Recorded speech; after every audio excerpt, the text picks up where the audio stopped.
One time for the one time with two of fantasy football's flyest guys. Fourth and frames, back in the picture. It's been a few weeks for the gang's all been together, but I'm Rhett Manuel. That is Drew Scott. I'm messing it up. It's fine. Our boy Nate Markham is out tonight with a personal issue, but as usual, we are back again giving you the latest for Week 11, including our smash, pass, and stash players. Ladies and gentlemen, let's get it popping. This should be played at high volume, preferably in a residential area.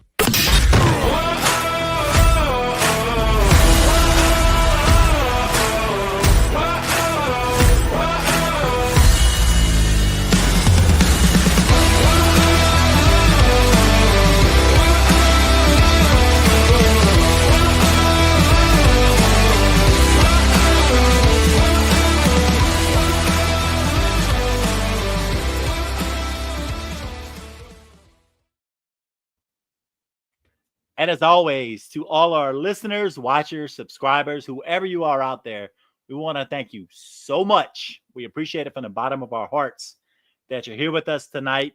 And as usual, do not forget to hit the YouTube channel. Don't forget to like. Don't forget to subscribe. Don't forget to review to catch anytime a new podcast or short form drops from the Fantasy and Frames family. Don't forget to lock in at fantasyandframes.com for the latest articles, rankings, takes, news and notes. I'm doing plays and fades for this month. That is a daunting task, but you know what? We're doing the best we can with it, trying to give you championship advice. And speaking of champions, and speaking of advice, and speaking of just generally good people in the world, Drew Scott, my brother, it's been a few weeks, so I have to ask you, and the people need to know, how are you, buddy? I'm doing great, man. It's good to have you back. We've kind of missed each other these last few weeks. I was here, you weren't. You were here, I wasn't. So it's good to finally get the pieces back together. Kind of. You know, we're still missing one, but hopefully next week we'll be able to have the whole gang together again. But it's good to be back, man. I miss talking ball with you. And we got Colby in the building with us too. Can't wait. Shout out to you, Colby. Appreciate you tuning in, man. But no, yeah, it's good to be back, man. It's good to be back talking ball. Yeah, speaking of talking ball, I mean, there's been a few weeks so we ain't really touched base. Anything? I know people don't care about our fantasy teams, but very quickly, good, bad, or not, or just fine right now on your league. Just go with that. Mostly good. If we just pretend like Scott Fishbowl isn't a thing, and we just pretend like our listener league isn't a thing, I'm doing pretty solid. If we just ignore those two leagues that I cared about a whole lot and was really invested in and really wanted to win, and it did not play out at all like I wanted to. If you just ignore that part, everything else is pretty solid. See, if we only count Scott Fishbowl, for me, it's a great season. So At least you've got that. At least you've got that, man. We've got something at least. Yeah, man. So man, let's get right back into it. I mean, news and notes. It's been a few weeks, so let's get it. Bye weeks this week: Arizona Cardinals, Carolina Panthers, New York Giants, Tampa Bay Buccaneers. A few key players there on each squad that are kind of very important for fantasy squads. Kyler Murray, Trey McBride for the Cardinals. Carolina Panthers mainly Marvin Harrison Jr. Carolina Panthers mainly just Chuba Hubbard right now, but yeah, we'll deal with that. He's a big one. New York Giants, Malik Neighbors. And then the Tampa Bay Buccaneers, was looking this up today. Baker Mayfield is apparently a top 5 quarterback in fantasy this year. So, I mean, my man is balling right now. And speaking of guys that we were hoping would be balling, and he took a couple weeks off to make sure he was good and rested. Drew, rejoice. Yeah, take a couple weeks off is one way to put it. Rich is back in the saddle. Yeah. Let's go. He more so, got benched for such stupid, like whenever you can draft a quarterback that at the time you drafted him needed time and needed development, and then you can instead bench him for a 40-year-old quarterback that might just maybe get you a shot at a wild card spot. Like, we're not even talking about a Super Bowl here. We're just talking about, like, hey, maybe you squeak in the playoffs and get a wild card spot. You just got to do it. You got to do it. So it made all the sense in the world why they benched him. And then even just as soon as like this past Sunday, it was like, oh, Joe Flacco's still our guy. And then on Tuesday, oh, just kidding. Anthony Richardson's our guy. Hey, Rich is back. We knew it all along. Always had faith in him. I'm stoked. I mean, he never should have been benched in the first place, but I'm glad that he's back. The Colts are more exciting with him out there, and I think he's going to come out and play some good ball. I think he already seems like he was a guy that was motivated and ready to roll. I don't think he really needed any extra motivation, but now he's got it. So I'm fully expecting the ball. He's got a tough schedule down the stretch though. Albert, what's up, man? Appreciate you joining us. Does he get over the vaunted Tebow line this week, Anthony Richardson? Yep, he sure does. Oh, we love over the Tebow line this week. We love the confidence, and it's also terrible that we're even having that conversation. But you know what? We're going to keep going anyway. Trevor Lawrence was out last week. He'll be out again this week. How does that affect the Jacksonville Jaguars this Sunday? I mean, it's kind of been a rough season to begin with them no matter what. Yeah, there's a chance that Tank Bigsby doesn't play, and so if that's the case, you're firing up ETN. If it's just him and Dearness Johnson. Yeah, right. Feels like a while since you've been able to say that. But if it's just him and Dearness Johnson, you're firing him up. The rest of the offense with Mac Jones throwing the ball, I don't really want anything else to do with it if I can help it, man. I tied in with Evan Ingram. You might not have any better options. Brian Thomas Jr., with how well he's played, you might feel like you don't have better options, but I would just take a hard look and make sure, because it's not too hard to be better than an option of somebody catching passes from Mac Jones. So if other than ETN without Bigsby, I'm probably just going to do my best to stay away from the Jags this weekend. Shout out Mac Jones for being named McCorkle, though. We love that for him. Absolutely. All right, Isaiah Pacheco. It's been a while since we've been able to say this name back too. He is cleared to return, and they expect to be out there week 11 to play. I mean, Drew, the Kansas City Chiefs have been pretty dang good without him, and that offense got better fantasy-wise by adding DeAndre Hopkins. Kelsey seems like he's found the fountain of youth again. Patrick Mahomes may actually be turning that corner we didn't think he was going to turn. You're just adding one more guy, a more efficient guy than Kareem Hunt has been, because Kareem Hunt has been sub 4 yards per carry. Caught a lot of balls last week. I think he had 7 receptions for like 65 yards last week. But I mean, clearly an upgrade fantasy-wise and for the Chiefs as well with Pacheco returning. Yeah, it'd be nice. I mean, they're saying they're not expecting him this week, which would have been great to have him, because Buffalo is a great matchup for fantasy running backs. But I hope he comes back sooner rather than later, because after this week, they have Carolina, which they're the worst run defense, the best run defense for fantasy running backs to face. You have Vegas, they're a bottom 5 defense against the run. And then after that, weeks 14, 15, 16, he's got 3 straight matchups against I don't know how you want to look at top 10, bottom 10. I don't know the right way to say it, but they're one of the 10 toughest teams against the run in 3 straight weeks before he finishes off week 17 against Pittsburgh, which is another good matchup. So he's got a string of good matchups going right now for fantasy running backs, a string of bad matchups for weeks 14 to 16, and then he finishes off good week 17. So hopefully he's back sooner than later so we can take advantage of some of those good matchups. And the good news for him, at least, and especially for the Chiefs, is that he doesn't have to rush back, because Kareem Hunt has been good enough to step in and fill that role for him. So, he's been fine fantasy-wise and team-wise. So, I mean, he doesn't really have to rush back. He's not desperately getting back there. But it's time for the Colby Conway block of the news and notes portion. Nico freaking Collins, baby. We're back and ready to play in week 11. Oh, we needed this. The Texans have not looked like themselves in the past game. Joe Mixon, that being said, is having a phenomenal season. Yeah. But just having Nico Collins back is going to add so much more to this offense and should open things up both in the pass and even more in the run game for the Texans. Yeah, rest of season, assuming Nico is back, rest of season, Justin Jefferson, Jamar Chase, probably the only 2 receivers I'd want ahead of him. He's right back there in that top 3 wide receiver territory rest of season for me. So I'm so down. I've got Nico Collins everywhere this year, so I'm so excited that he's back. Yeah, he was on such a ridiculous tear to start the season too. So if he can just get back to 80% of that for the rest of the season, dude, you are fire him up every single week. And speaking of things that are going to get us fired up, we were talking in the private chat with me, you, and Chris Battistow earlier this week. And Chris Battistow made the comment that if the Chicago Bears didn't do something desperate to this offense, Caleb Williams could be a bust. And lo and behold, the next day, the government Ravens, or the Chicago Bear Ravens, dropped in our group chat, and Shane Waldron was fired. Although The replacement, let's just say our 3 favorite words about that one. Thomas Brown is the replacement. Not great, Bob, but it is a change. What do you see for the Bears going forward rest of the season?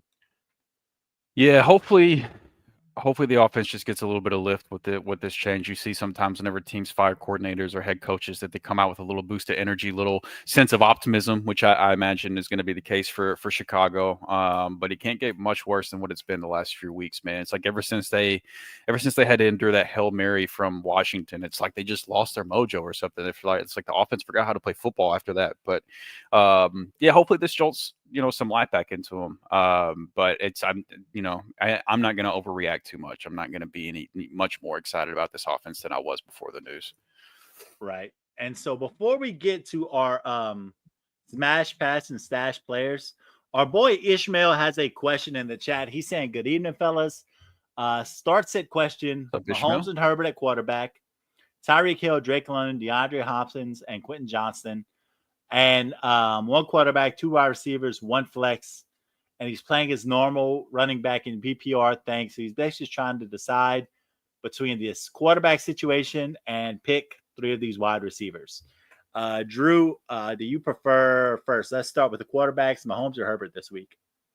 I've got Herbert ahead of Mahomes this week. I mean, Buffalo, Kansas City always is going to have the chance for a shootout, but I don't know if the Chiefs defense is going to allow that to happen with how good they've been. But what else has the ability for a shootout? Herbert versus Burrow, and that's what we get this week with the Chargers and the Bengals. And the Bengals are a much better matchup for fantasy quarterbacks than the Bills have been. So as much as I like to believe Kansas City and Buffalo is going to be a shootout, there's also the chance that it could be a low-scoring game that we don't want. But so I would go Herbert at quarterback, 2 receivers. I'm playing Tyreek in London. I'm trusting the talent with those guys. I'm starting them too. And then that leaves Hopkins and Quentin Johnston for the flex spot. QJ has the better matchup, the matchup against Cincinnati. Mahomes or Hopkins a little bit tougher matchup against Buffalo. But I think that I would lean Hopkins in that scenario. But that I would be. So I'm going Herbert. I'm going Tyreek. I'm going London, and then I lean Hopkins. I don't know if you disagree with any of that. No, I'm with you completely. And I was even going to make the Justin Herbert comment about the matchup because in the Plays and Fades article that's coming later on this week, I have Justin Herbert as one of my fades because over the past few weeks, he's starting to show those signs of life, getting comfortable in this offense. He's had a couple quarterback 1 weeks and back-to-back weeks. He's starting to fire up a little bit. So I'm big on Justin Herbert right now. Love it. All right. So before we get into our smash, pass, and stash plays, ladies and gentlemen, Underdog, formerly known as Underdog Fantasy, is offering us, everybody, all of them, free money if you use the promo code FRAMES. That is the promo code FRAMES, as in fantasy and frames, and that's us. You'll get a 100% deposit on your matchup up to $1,000 free dollars. Don't miss out on all the fun and all the action over on Underdog today. So, Drew, let's get into it. Our smash, pass, and stash players. Been a few weeks since we've done this together, so I need to refresh myself on what we're doing. So a smash player is a player that we have ranked outside of the top 20 wide receivers, the top 15 running backs, the top 8 tight ends, and the top 12 quarterbacks that we expect to overperform that status. Our stash play, our pass players are players that are inside the top 35 wide receivers, the top 20 running backs, top 12 tight ends, or top 20 quarterbacks that we're expecting to underperform. And a stash player is, of course, a player that we like that is rostered in under 50% of sleeper leagues. So, Drew, I'm going to go ahead and let you lead off tonight. Cool. San Francisco 49ers are starting to show some life in that passing game, even without Brandon Ayuk. Ricky Pearsall had a breakout game last week, but you're going the other way. So tell us about Juwan Jennings against the Seahawks. Yeah, it's obviously it's just a 1-game sample size, so we're not talking about a big sample here. But Juwan Jennings was very involved last week against Tampa after having to miss the previous couple of games due to that hip injury. He ran the most routes of all 49ers pass catchers, and he also led in target share, receiving yards, and first read percentage as well.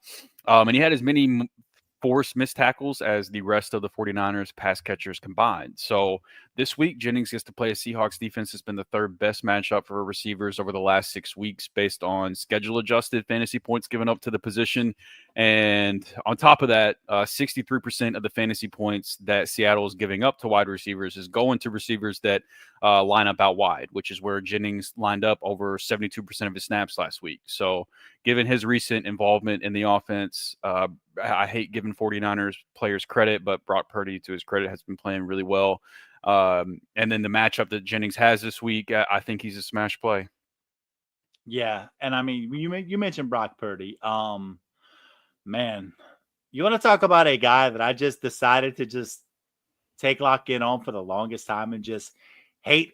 Man. But I mean, I've got to give my flowers at some point. And Brock Purdy has really proven that not only is he a solid NFL quarterback, he's been a pretty darn solid fantasy quarterback as well, too. So, I mean, he's going to get that bag this summer, and he's going to have earned it. So, I mean, as much as I want to hate, as much as you want to hate as a Rams fan, I mean, the guy's the real deal, and he's shown with pretty much anybody that's coming there, be it Juwan Jennings, Deebo Samuel, Brandon Ayuk, George Kittle. All of these guys are talented players. But Brock Purdy has managed to thrive with pretty much anybody they've moved into that offense and do well. So, I mean, Juwan Jennings, I like to play this week for sure. For me, my first smash player, Drew, you've known this about me for a while now, but I think now more than ever, I may be in my tight end era of life.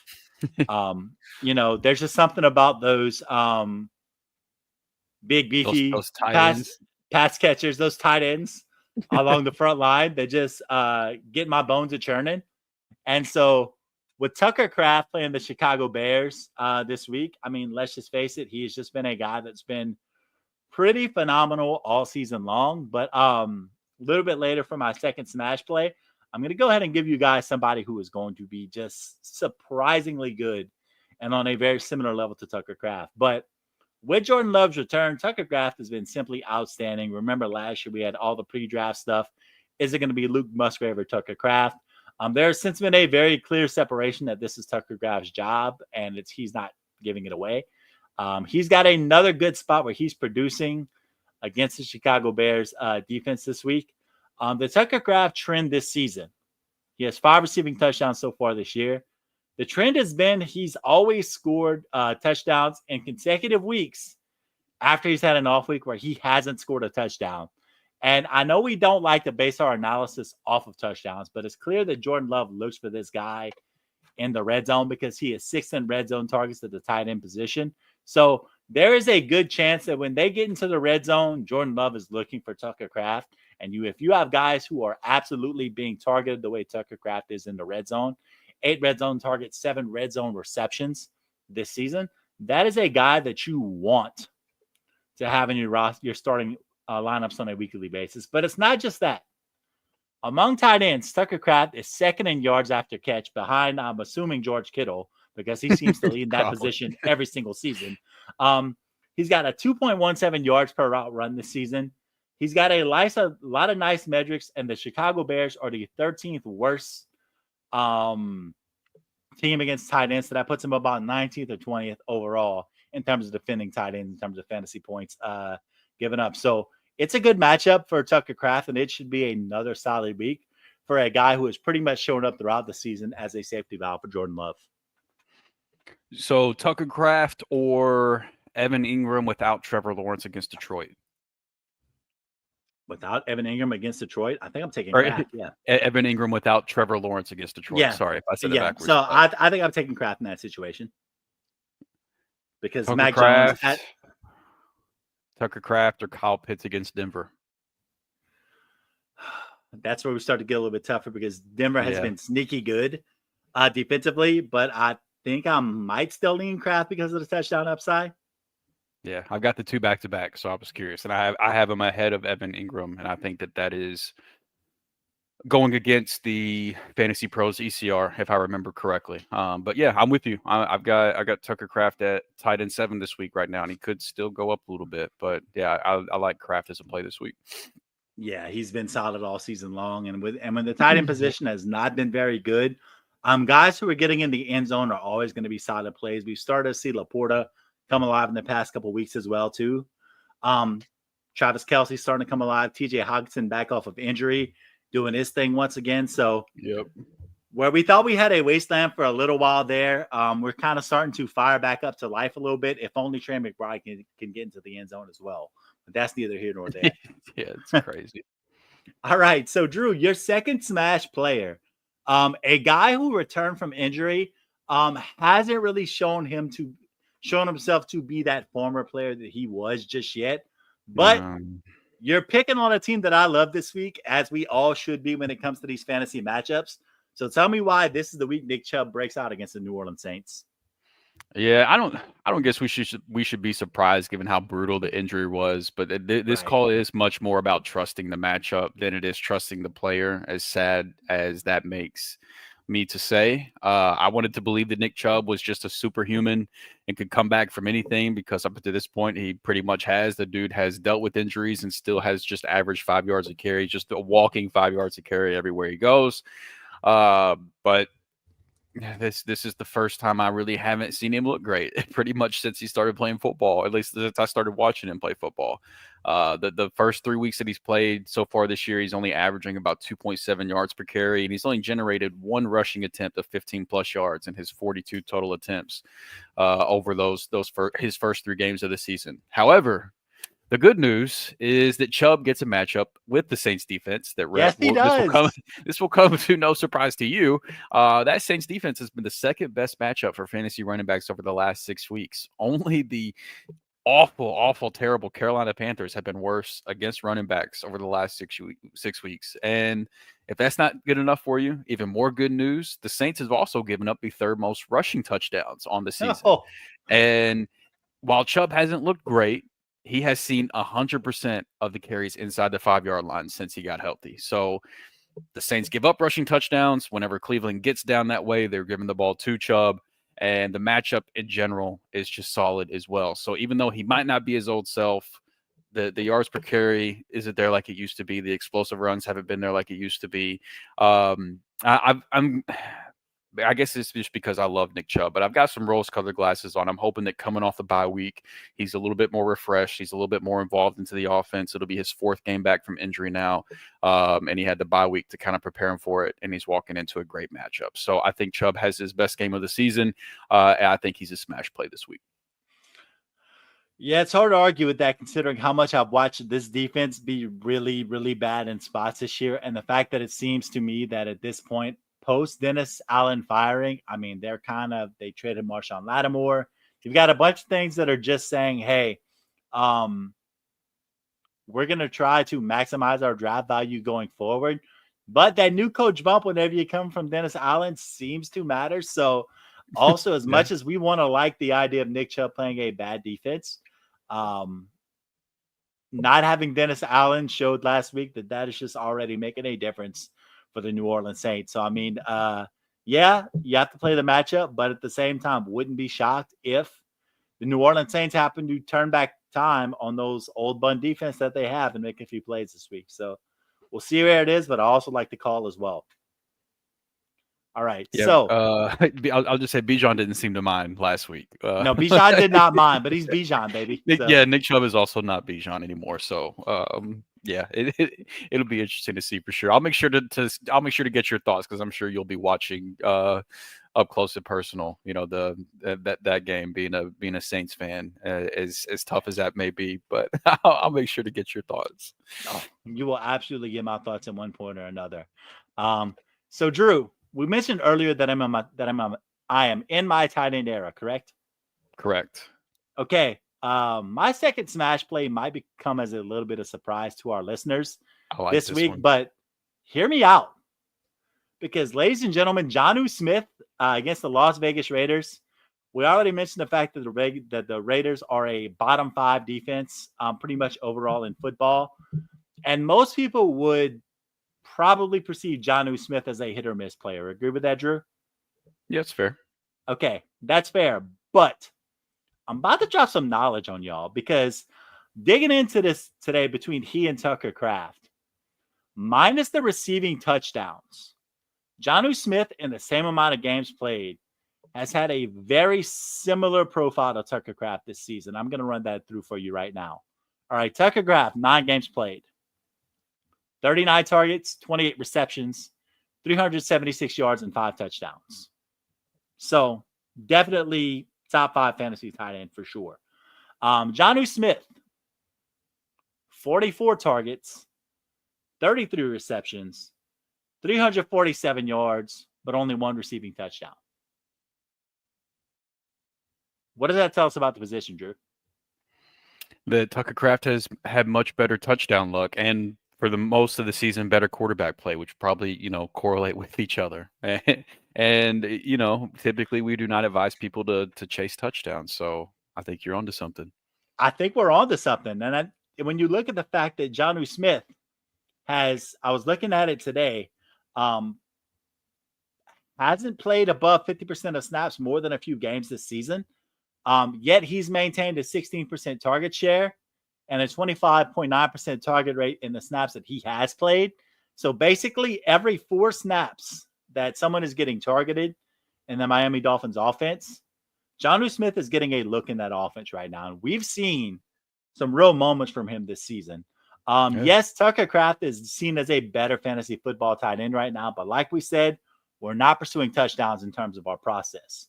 And Jonnu has seen those real moments. He heads into this week as the ECR Fantasy Pros tight end 15, which feels low for a guy who has had 6 or more targets in the last month in each game before last week when he caught 3 balls out of 4 targets for, I believe it was 45 or 50 yards. Had a nice play that set up the Tyreek Hill touchdown as well. The Las Vegas Raiders are ranked 28th against the tight end position as well. And Jonnu Smith, we're going to go back to comparing him to Tucker Kraft. Tucker Kraft has a 2.17 yards per route run. Jonnu Smith has a 2.04 yards per route run. So we're looking at guys with very similar profiles. And you could even make the argument that Jonnu Smith is a superior athletic tight end to Tucker Kraft. So looking at this, guys, I'm not saying go out and bet the farm on Jonnu Smith. But what I am saying is that if you need a tight end streamer for the week, and there's a good chance that Jonnu Smith is on your waiver wire, and you're hitting bye weeks, let's say you have Trey McBride, and you need a guy, you're damn sure going to do a lot worse than Jonnu Smith on this week, because he is a guy that if a couple more touchdowns here and there, he is in the tight end 1 conversation for the year. And that's a guy that we simply can't ignore because the production has been there.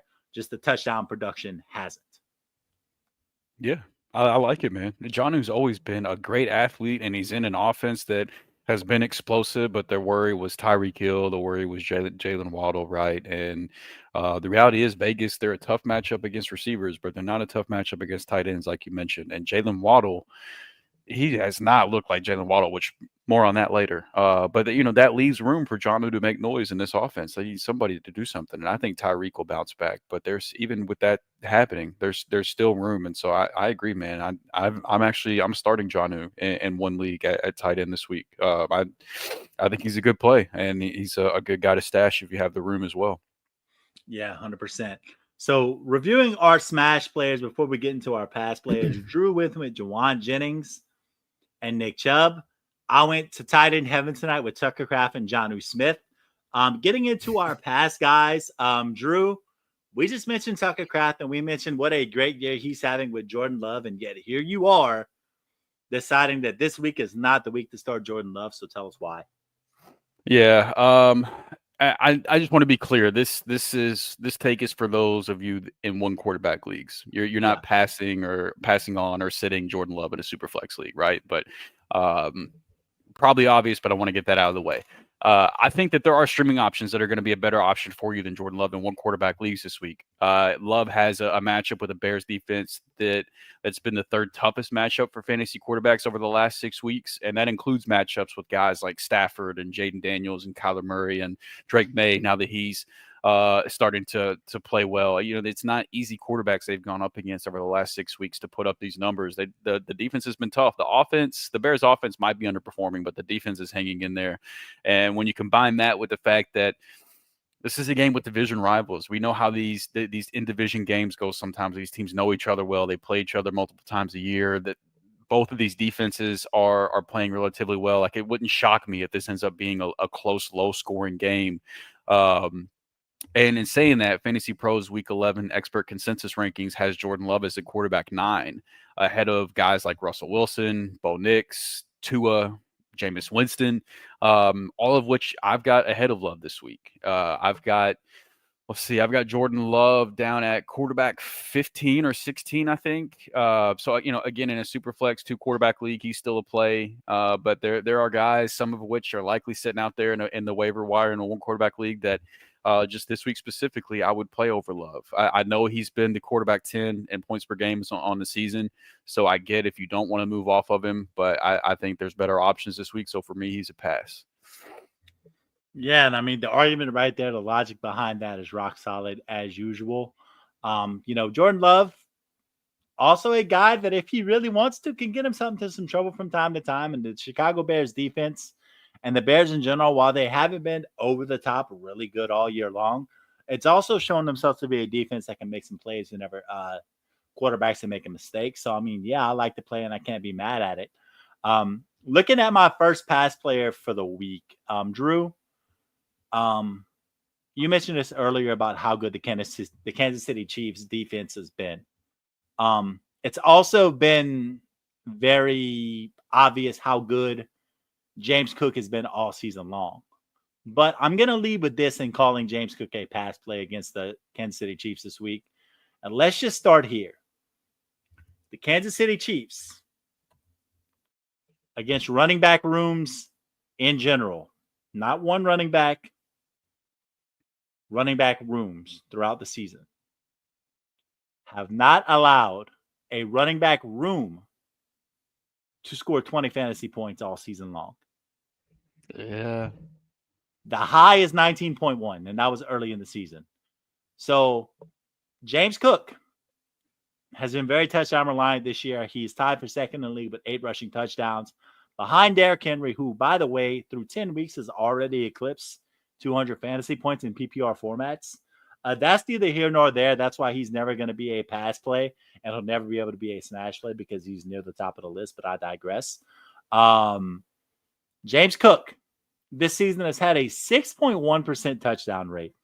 Drew, if you know anything about touchdown rates, 6%, dang good. Like, not sustainable. Very good, yeah. Yeah, pretty good on that guy.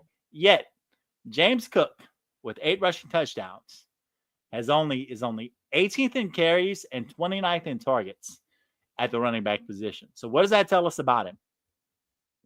He's been extremely touchdown dependent and extremely touchdown efficient, which is a good thing. Yeah. And is there a chance that he could score again this week? I mean, absolutely. But if we're looking at a guy who's playing the best defense in football, a defense that, as previously stated, has not given up 20 fantasy points to the running back, any running back room at all this season. Personally, I'm going to play the odds and say that there's a very strong chance that, number one, James Cook is not going to outperform where he currently is ranked, which is around running back 11 for the week against Kansas City Chiefs.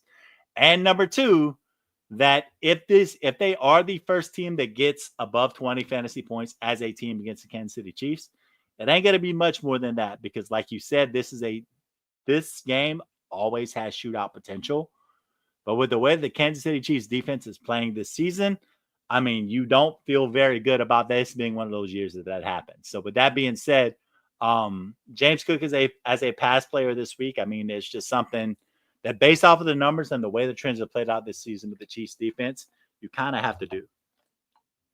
Yeah, just to shed more light on how good the Chiefs run defense has been. If you look at the last 6 weeks, they're giving up the least amount of average fantasy points above expectation to the running back position. All right, they're number 1.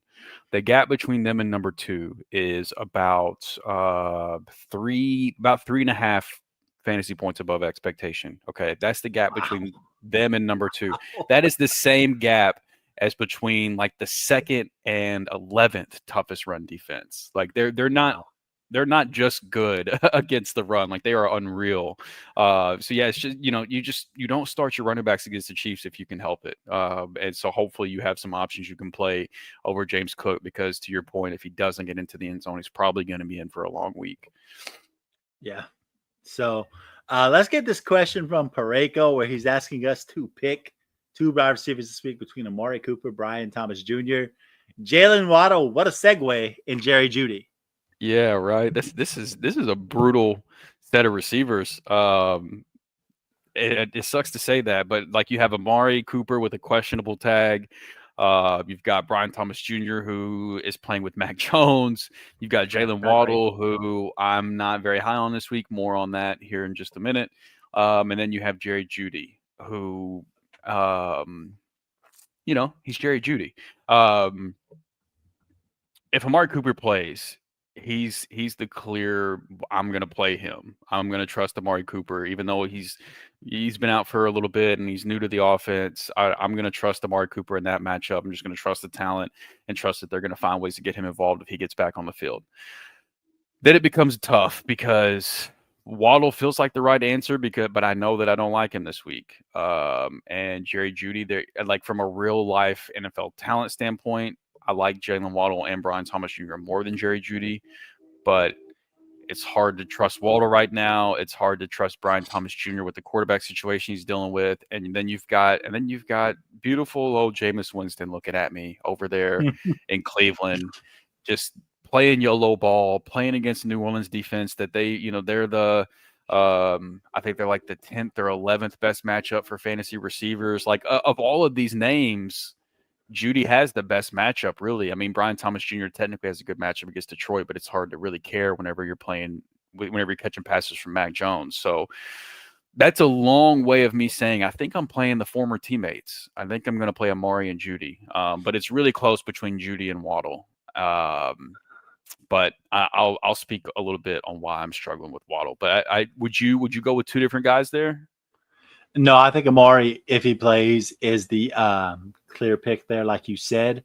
Then I'm probably ranking them. I know Brian Thomas Jr. has a bad quarterback play right now, but even in that situation, if Brian Thomas is the number 1, he's still probably in line to get a fair amount of targets because backup quarterbacks tend to lock in on those top progressions more than other guys. So he's a fair chance to get peppered with targets this week. So I'd probably say Brian Thomas Jr., then Jeudy, then Waddle, because you're about to get into why we shouldn't trust Jalen Waddle. But I just had a brain fart right there, and I was getting into my next question that I wanted to ask you. Drew Scott, buy or sell the Jameis Winston revenge narrative this week against the Saints? I'm absolutely buying it. Let's if go. If there's anybody I would buy caring about that, it would 100% be Jameis. Like, yeah, absolutely. I hope he goes out there and just slings the shit out of the ball and puts up 40. The only thing that is different is this will be the only time I'll say I wish Dennis Allen was still around, because I wish Dennis Allen was still there for Jameis to do that too. Like, it doesn't really hit as hard with Dennis Allen gone. But yeah, 100%. I'm 100% buying into the Jameis revenge quarterback narrative. 100%. Yeah. Yeah. After the way Mickey Loomis and Dennis Allen did my boy last season at the end of the year, honestly, same. Let him go out. Let's chuck for 380 and 4 touchdowns, and the Saints somehow win this game. But I just want Jameis to go out and get his in the Superdome and just like make people regret the fact that they let him go. That's where I am right now, because I will always be a Jameis stan for the way that he led that team over the past 3 or 4 years in New Orleans. But miss you, Jameis. Love you. I know you don't watch this, but you're still my guy no matter what. So speaking of people that may not be our guys right now, Drew, you mentioned Jalen Waddle. You mentioned you're not a fan. I want you to tell the good people why we're not going with Jalen Waddle, despite the very obvious talent. Yeah, whenever you see a fantasy matchup against the Raiders this year, you might automatically think like, oh, cool, bad team, good matchup for fantasy players this week. But that hasn't been the case for receivers against the Raiders. Over the last 6 weeks, they've been the second toughest matchup for fantasy receivers, and that includes having to go up against offenses like Cincinnati, Kansas City, the Steelers, the Rams, like the wide receiver those teams have to offer, like even despite dealing with those teams during the 6-week stretch, they've been a tough matchup. And it doesn't help that they're a run funnel defense as well, and they're not a good team. So they found themselves constantly in a deficit with opponents giving plenty of work to their team's running back. So I think this will be a really great Devon Achane week. But on top of that, you said Jalen Waddle and the talent, and that was kind of my thinking coming into the year as well. I loved targeting Jalen Waddle in drafts this year because I thought I was getting a guy that was a supreme talent in a offense with plenty of firepower, but something just isn't right with Waddle this year. I don't know what's going on, but his yards per reception and his yards per target numbers are the lowest they've been since his rookie year, and his yards after the catch per reception is the lowest it's been in his entire career. He hasn't looked like the same player this year for whatever reason. And so given the matchup and how things have looked for Waddle this year, he's a pass for me this week. And I'm trying, if I can help it, I'm trying not to play him. Yeah, and I mean, I hear you, but really, if we're looking at how the Miami Dolphins have approached the pass game this year, I know that we had quite a few weeks where Tua was out. But even since he's been back, I mean, we haven't seen Tyreek Hill or Jalen Waddle really be at those levels they were expected to be at this year, really at all. It's become a run-first offense. It's become a Devon Achane offense. Shout out Devon Achane for staying as healthy as he has despite his size, because, I mean, they are leaning on him right now to do a lot of things for that offense. So, yeah, it's been tough to figure out what's going on with the Miami Dolphins pass game right now. But, hey, that gives us all the more reason to lean into Jonnu Smith this week as they start, guys. But let's get back to our comments. There's a question from our boy, Mr. Magic. What's up, man? It's great to have you with us tonight. He is 7-3 right now, and he is in the 3rd seed. He's doing much better than I am in most of my leagues right now. Good for him. It is a start 8 league, 1 QB, 2 running backs, 2 wide receivers, 1 tight end, 2 flex. His team is Jane Daniels, Kamara, CMC, Josh Jacobs, Aaron Jones, Cooper Kupp, Mike Evans, Devontae Smith, DeAndre Hopkins, Josh Downs, Cedric Tillman, TJ Hawkinson. Which guy should I package to upgrade? And he has a secondary question where he's asking, should he trade Jacobs and Devontae Smith for Jonathan Taylor? Okay, Jacobs and Devontae Smith for JT. Let me put this back up here. So he's got Kamara, CMC, Jacobs, and Aaron Jones at running back. And then Kupp, Mike Evans, who, by the way, we didn't talk about this when we were talking about Tampa being on bye, but it could change. But expectations are Mike Evans is targeting to come back after their bye week. So we should get Evans back next week in week 12. So just throwing that out there. Devontae Smith, DeAndre Hopkins, Josh Downs, who, by the way, I'm also still okay with Josh Downs, even with the switch to Anthony Richardson. Like I saw some people today kind of panicking on Josh Downs' fantasy value. Big media might not want you to know this, but his best game of the year came with Anthony Richardson. The quarterback. So, just for what it's worth, Tillman and Hawkinson. Which guys should I package to upgrade? He's also asking whether he should package Smith for JT, or do I package 2 of those guys for a high-end wide receiver?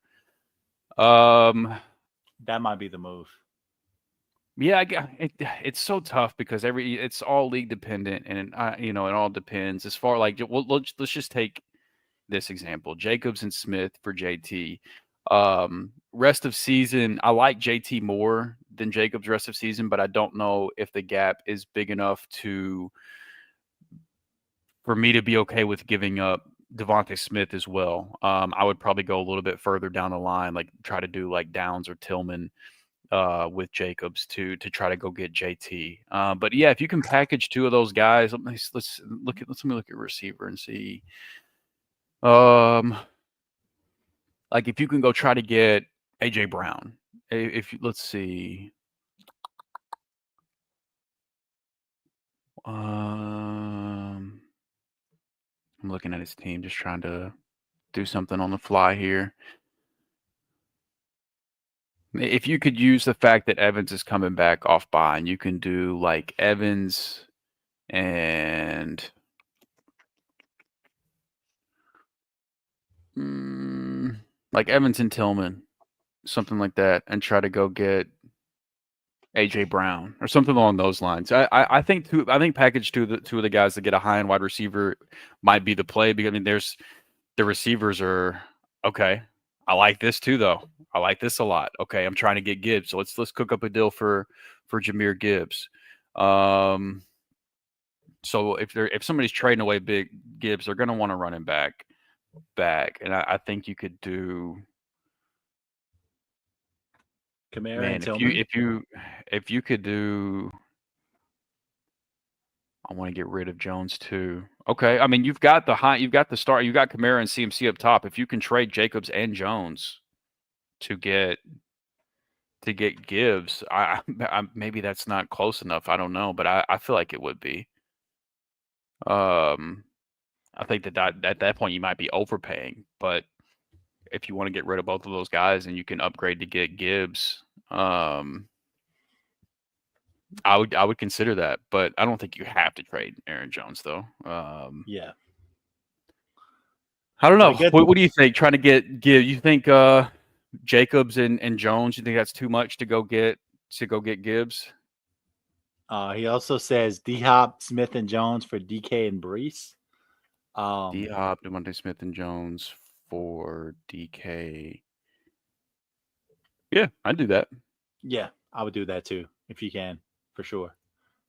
So, yeah, Mr. Magic, we appreciate you dropping. I like that you're trying to will and deal, man. I wish that I was in a league with you, because most leagues that I'm in, people aren't that active with trades, and I'm trying to make trades every week, and I usually they either just get left in the inbox or they get declined. But yeah, no, I would do that. But yeah, no, appreciate you tuning in. Appreciate you sending in the questions, man. And yeah, congrats on the dude, successful season so far. Yeah, for sure. It's hard to do in fantasy football, especially with a season like this season. So, Drew, my next pass is going to potentially get me fired. I'm okay with that. Oh, yeah. Okay. I know where you're going. Because Jaden Daniels and the Philadelphia Eagles, the Philadelphia Eagles, first off, have been a tough matchup against quarterbacks this season. They've only given up 20-plus fantasy points to two different quarterbacks this season. That's been Baker Mayfield and Trevor Lawrence. Everybody else has been under the 20-point threshold. And Jaden Daniels, who has been seen as a really, really good fantasy quarterback this season, I'm going to make the argument for you that outside of the first 3 weeks of the season, he's only been an above-average fantasy football quarterback and a really good real-life quarterback. But I'm going to get into that in a little bit, because, yes, we can agree that Jaden Daniels has been playing at an MVP level this season. And he is facing the team that is the fourth. They are the fourth best team against fantasy football quarterbacks this season. So it is not a great matchup for Jaden Daniels to begin with. And he got off to a great start. But over the past 6 weeks, the past 6 games, weeks 5 through 10, if we were to extrapolate these past 6 games out for Jaden Daniels, he would be no better than a low-end quarterback 1, high-end quarterback 2, which this week he is being seen as a low-end quarterback 1, which is a fair assessment because of the matchup. But any other week he's seen as probably a top 5 quarterback at minimum, correct? Yeah, I would say so. But using the tools of the fantasyfootballers.com, by the way, shout out to them, great website that they run. If we were to extrapolate these past 6 weeks over an entire season, Jaden Daniels would have a 60% completion percentage, would be on pace for 3,542 passing yards, solid, respectable for a rookie, 17 passing touchdowns, 30.8% touchdown rate, only 3 interceptions, but all this would only add up to being a 274-point fantasy quarterback across the season. If you know anything about these numbers, normally, for a guy that you want to start consistently on a week-to-week basis, no matter what, your really good, solid starters are almost always touching that 300-point threshold for quarterbacks in fantasy football. So has Jaden Daniels been a very solid fantasy quarterback over the past few weeks? Absolutely. Has he been a game changer over these past 6 weeks? I would argue not right now. But that really doesn't matter, because the Washington Commanders are currently 7-2, 7-3, having a very good season. And Jaden Daniels has been a large part of that, and they're all in. And with a guy that has his sort of rushing upside, among those numbers that I didn't mention, he would also still be on pace for 700 rushing yards, but he wouldn't have a rushing touchdown as well. So what you're looking at is a guy who would be roughly a 200-point passer and then a 70-point rusher, which touchdowns tend to help drive these quarterbacks up. And if he was a little bit higher in on the quarterback numbers in terms of the passing yards, then we'd be knocking down that 300-point threshold very easily. But right now, with the way Jaden Daniels is currently playing as a fantasy quarterback with a bad matchup, it just doesn't feel like a spot where we can comfortably say he's going to outperform that quarterback 9 status that he has this week. Yeah, I think that's fair, man. The matchup is it's tough, but the good news is once you survive this matchup, you got Dallas and Tennessee on the horizon the next 2 weeks before they get into their bye week. So fade Daniels if you can help it this week, or pass on him, as we say over here, and then plug him right back in weeks 12 and 13. So yeah, I agree with you though. If I can help it, I'm staying away from Daniels this week. Yeah. So to review our past players, Drew went with Jalen Waddle and Jordan Love, and I went with James Cook and Jaden Daniels. But before we get out of here, feels like we never have time for this segment on a weekly basis, Drew. Right. We got a few minutes tonight, baby. So let's talk about our stash players. Drew, your stash player, apparently rostered in 1% of sleeper leagues, has been a guy for who a couple of years now I've kind of looked at and kind of said, okay, with this athletic profile, what if Davis Allen gets the opportunity is what I've been asking myself for the Los Angeles Rams. And Drew, I want you to tell me what if with Davis Allen right now. Yeah, look, this isn't going to matter for those of you that are in like 10-team leagues or 12-team leagues with shallow benches. This isn't for you guys. You're not going to need Davis Allen. But for those of you who are in deeper leagues, or like I have a league where I have to start 2 tight ends every week, Davis Allen is a name that you might want to pay attention to.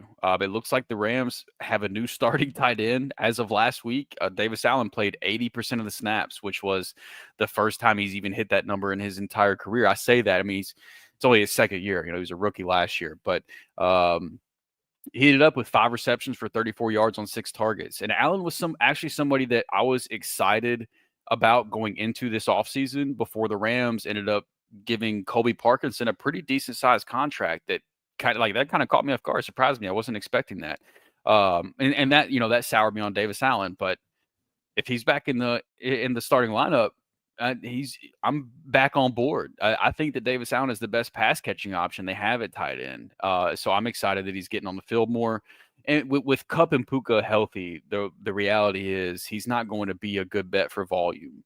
But in that offense, he'll be as good of a bet as any other streaming tight end to find the end zone on any given week. And Kupp and Puka have both already dealt with injuries this year. So if that was to happen again, knock on wood, hopefully it doesn't. But if it was to happen again, I think Davis Allen would do more with the additional opportunities than Colby Parkinson had done in previous weeks. And he's only 1% rostered. So if you need a tight end to stash, he should be out there in just about every league. So just a name to keep on your radar. Yeah, 100%. Like we said, just a guy who has kind of just shown that ability. You look at him in preseason and you're like, oh, that's a guy that could probably potentially be something. Well, like you said, if injuries happen to the Rams, again, which with Puka and Cooper Kupp at his age, I mean, it's kind of unpredictable at this point. I mean, he is a guy in deeper leagues, like you said, deeper benches that could be worth keeping back there, just in case for the rest of the season, especially in dynasty formats. Drew, where I want to go tonight is I want to go. I've broken up with tight ends for the remainder of the show. I want you to understand that. And I'm going to go ahead and go to Denver, where last week Sean Payton stood on business and decided he was done messing around with Javonte Williams. Jaleel McLaughlin, too small. So he decided of all weeks last week to throw Audric Estime into the fire against the Kansas City Chiefs run defense, which seems like a bit of a trial, seems like a bit of a bad move to make when you want to give a guy his first big action of the year.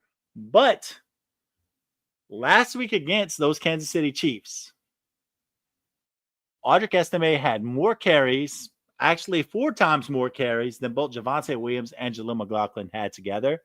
Estime had 14 carries. Both of those guys had 3 carries.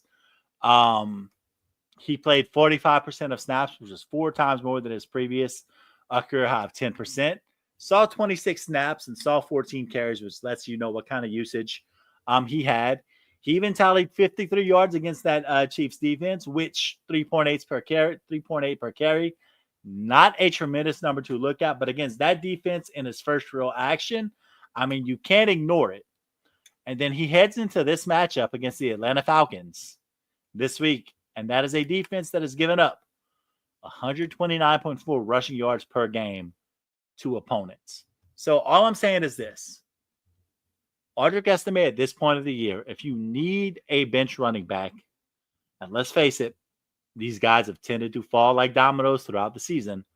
Audric Estime is a guy that right now is definitely worth stashing because his snap share and his usage are going up. And once he sees better defenses, you should see that production take a nice little uptick as well. I like it, man. I can't believe he's still only 10% owned. That's wild to me. Like I haven't checked after waivers ran today, and that was where the number was at, which is crazy. I mean, and Nate had him as his stash last week, and so like I have to hope that like 1%, 0.5% of that is the couple hundred of you guys that watched last week's show and heard Nate tell you to stash Estime. So if you didn't listen to Nate last week, please listen to Rhett this week because we saw the coach speak come to fruition this past week. So yeah, I don't understand why he's so low owned. It makes no sense to me. But yeah, I agree, man. If he's out there, get him on your bench. Yeah, the name mark and bump is real, ladies and gentlemen. So before we get out of there, Daniel Quintanilla has a question for us that says he got offered DeAndre Swift for Joe Mixon. Not gonna lie, he was entertained, but he wants to counter with a trade of CeeDee Lamb and Joe Mixon for A.J. Brown, Terry McLaurin, and DeAndre Swift. Make more sense. So it does make more sense. I'll start with Swift for Mixon straight up. I know that there was a stretch where DeAndre Swift looked really good. And I made the case while he was in the middle of that stretch that you should sell high while you could because he had a incredible run of I think it was 7 straight plus matchups that he just finished up. This past matchup against New England in week 10 was supposed to be a plus matchup, and that was pretty much the last one he had for a while. Green Bay, Minnesota, Detroit, San Francisco is a good matchup in week 14, but then again, Minnesota, Detroit again in the fantasy playoffs. Man, his 5 out of his next 6 weeks are brutal. Mixon has been, in my mind, the better fantasy asset, and he has the better schedule rest of the way. So I would not do that straight up. But your counter offer talking about CD and Mixon for A.J. Brown, Terry McLaurin, and DeAndre Swift, it does make more sense. And I guess it comes down to how important is Mixon to your team, because I do think you're going to take a significant downgrade rest of season going from Mixon to Swift. But in the same sense, knowing that it's going to be a mixture of Cooper Rush and Trey Lance playing quarterback for CeeDee Lamb rest of season, you're getting a huge upgrade if you're able to go from CeeDee Lamb to A.J. Brown and Terry McLaurin. And I think I would be comfortable taking the downgraded running back to get that upgraded receiver, assuming that your lineup can take that blow at running back. So it really just depends on, I guess, what your roster can do. But I like the idea of going CD and Mixon for A.J. Brown, Terry McLaurin, and Swift at that point. But Swift for Mixon straight up, not so much. I would prefer Mixon personally. Yeah. I don't know if you disagree with that. No, you're spot on with everything you just said. Before we get out of here, let's give a shout out to our boy, Robert Thomas. The real Robert Thomas. The real Robert Thomas. Yeah, the only one that matters. Love you. Thank you for joining us. Appreciate you hanging out. As always, appreciate you hanging out. So, Drew, before we get out of here, you're my road dog. You're one of my main dudes in this space. You're one of my main dudes in life. Tell these fine people what you got cooking right now, man. Yeah, a whole lot of nothing, which is really nice. It makes me so happy to say that. But other than hanging out with you guys every Wednesday night and just enjoying fantasy football, a whole lot of nothing, man. I've been slacking this year. I won't lie in terms of like the articles and things like that. I am still pumping out my rankings every week. I just had my first 2-week stretch where I think I was in the top 75 over on Fantasy Pros ECR accuracy leaderboard. And I was in the top 60 this past week. So, the rankings, the accuracy of the weekly rankings are starting to trend in the right direction. So I'm still trying to take the time to put in the research to try to make those rankings as accurate as possible, which you can find at fantasyandframes.com under the redraft rankings every single week. So I'm taking the time to do that, doing these shows. I've been really slacking on my writing this season. And I know that is something that you cannot say the same for. So for the most part, I mean, you can find me on Twitter complaining about the Rams and talking a little bit of fantasy football and rejoicing in the fact that Kentucky is good at basketball again. And you can find me here every Wednesday night. But outside of that, man, I really don't have much going on. And it's been pretty nice to say that. I can't lie to you. Wish I could say the same, because between right now, working on my months of plays in fantasyandframes.com, which that dropped last Saturday. Good stuff. Had a good week. Good week too. I went 5 of 6 in terms of running backs in my predictions last week. So, that was a good place. Everything else, I mean, hit or miss, hit right around 50% for the week. So, you win some, you lose some, but if you're around 50%, you tend to be doing pretty well with that. Absolutely. Doing weekly radio spots whenever I can here on a local radio station out here. I thought whenever I moved to this local newspaper that I'd be doing less work. Come to find out, I'm so much busier. And it just doesn't stop for me at this point. But you know what? Happy, man. Family's healthy. Churning out this stuff for Fantasy and Frames, hanging out every Wednesday with you guys. Just enjoying life, and I couldn't imagine myself doing anything else. So no, man, no, we got it pretty good over here. We get to disconnect for an hour every week and just talk about football and pretend like nothing else is going on, nothing else exists. And there's other people that I'm sure would love to get to have that outlet that don't. So for sure. We're blessed, and I love getting to do this with you guys every week, man. We miss you, Nate. Look forward to having you back next week. But it was fun to get to do this with you again, man. It's always a pleasure. Yeah, and so like we said, hopefully next week the whole gang's together. But we're gonna get out of here, guys. Shoot the gap right behind us for my boy Drew Scott. For my boy Nate Markham, hope everything gets better. I'm Rhett Manuel, and as we like to tell you on a weekly basis, toodles. This should be played at high volume, preferably in a residential area.